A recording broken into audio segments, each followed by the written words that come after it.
Okay, hello everyone. So this video is going to be about discipline. I see there's a lot of people talking about motivation on YouTube, and everyone's looking for how to get motivated. Where does motivation come from? How can you harness it? How can you get more of it? Well, I'd say motivation is a good thing to be able to have, but what trumps motivation is discipline. Now, what's the main difference here? Motivation is doing things because you want to do them. And the motivation is the wanting to do them part. So you are basically looking to do things because you want to do them, which is actually quite easy. There's nothing easier than doing what you want to do. What's difficult and what separates the goats from the sheep is discipline, which is the ability to do things that you don't want to do. Maybe because you know that you should do them, or that you know it is the thing that separates you from the sheep, those who rely on motivation, which can be very hard to come by and very chaotic, out of control, whereas discipline can be under complete control. So discipline is largely new to me. I used to operate through motivation and always look for ways of getting more motivation. But I realized that this was a very limited way of getting things done, and that it was a limiting view when I looked at what I was getting done compared to those who rely on discipline and focus on discipline. So I guess I enjoy a lot of chaos in my life, and I will continue to. But I can see the benefits that come from discipline. And I can see the incredible disadvantage that comes from lack of discipline or relying on motivation alone. It's a great way to never get anything done. I've also learned that discipline, or lack thereof, equally is trained. These things are practiced. If you are undisciplined, it's because you have trained to be undisciplined. If you are disciplined, it's because you have put it into practice and become disciplined. After time, these things become second nature. They become instinctual, automatic, subconscious. Just as someone practices guitar over and over again for years, it becomes second nature. They can play effortlessly better than someone who's starting, who's putting all their focus. And this is because through discipline practice, these things have become second nature. So what you do, you become. If you constantly practice lack of discipline, searching for motivation, that is what you will become, an undisciplined person always looking for motivation. If you practice discipline, then you will be disciplined. It's pretty much that simple.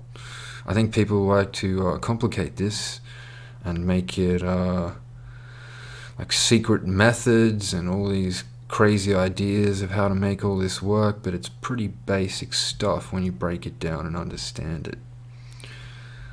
Think of practice. That's what you put into practice, you will become. So people who are constantly on social media and distracting themselves all the time, this is why we have an epidemic of these ADD psychopaths everywhere who can't focus on anything, who give in to just about every impulse and distraction that comes their way. And this is because they have been trained to do that. It's all they know. Distracted becomes their default setting, and they are unable to focus. In fact, focus becomes impossible because everything about your nature and your subconscious and automatic instincts tells you to be distracted and to give in to distraction. And I think this cycle will be extremely hard to break. I think smartphones make it even worse, as you have a tactile screen in your hand and you autistically stroke the palm of your hand basically while being distracted by all this stimulation from the screen. I think it's like you're basically just giving yourself autism. and learning extremely destructive behavioral patterns. And yeah, I think we've seen the results of that. There are people out there who can't hold a 2-minute conversation without changing the topic or getting distracted. It seems to be epidemic. So yeah, these people can't focus on anything, and until they break the habits and start learning discipline and start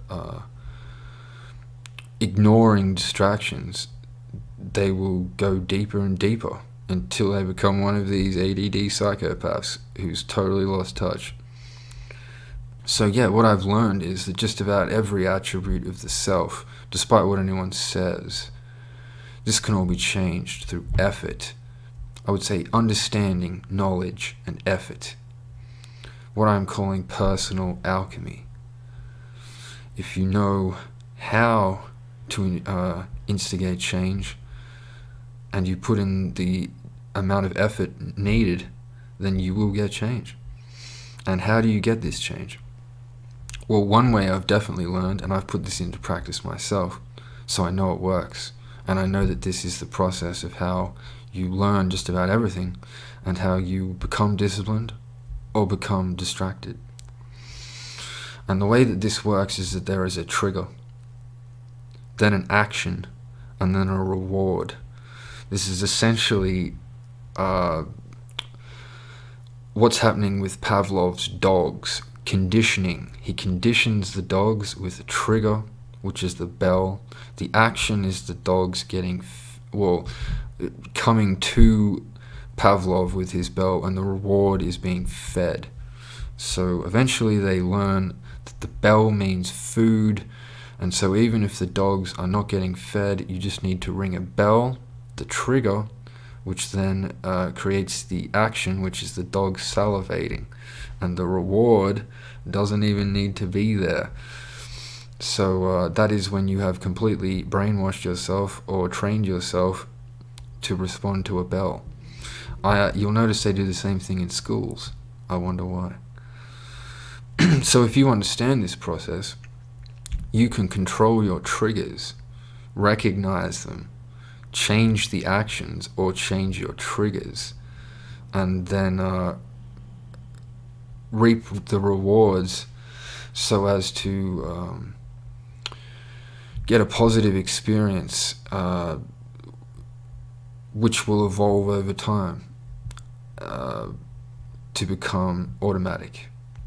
But in the initial stages, this will be quite difficult for some things, as many of your instincts or your subconscious actions are so deeply ingrained that it will be quite hard to change them. But this is how it is done over time. So a good example of this would be, what do you do when you first wake up? When you wake up, that is a trigger. The next thing you do is the action, and the rewards will come after. I guess a lot of people have a shower or have a coffee. So you wake up, have a coffee, and that's the reward, is the flavor and the stimulation you get from the caffeine.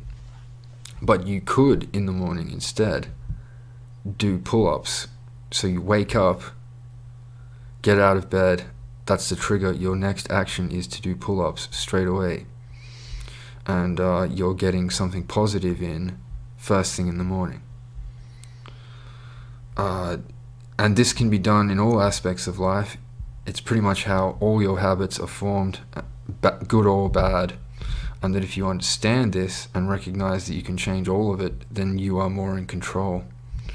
And what you will need to harbor to do all this is discipline. Forcing yourself to do things that you don't want to do, knowing in the long run that they will be beneficial. That's also another thing here, is discipline can be long-term. Motivation is very much short-term and fleeting. Discipline can be harbored over a lifetime.